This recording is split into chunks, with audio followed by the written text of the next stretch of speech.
خاطرات سوال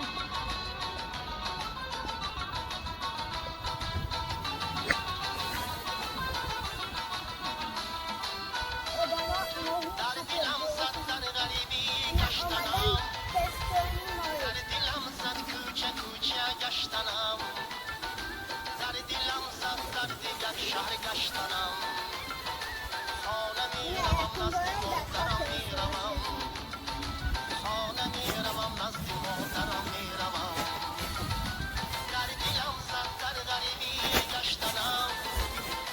در دلم زد کوچه کوچه گشتنم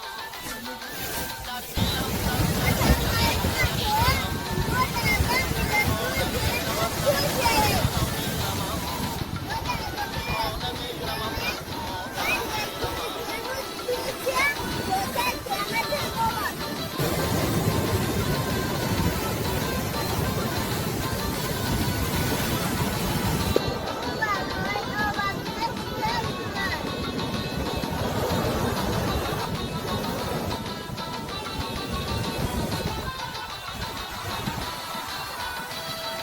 روز گذشت و ماه گذشت و سال گذشت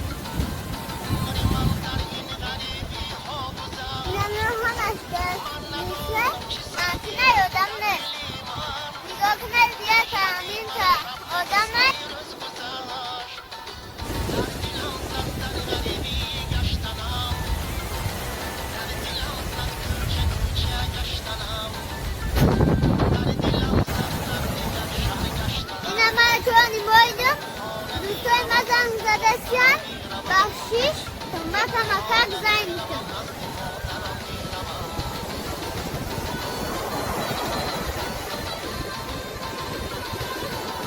دوستای من لایک رو فراموش نکنید محفول کنشید چه خرزور بدار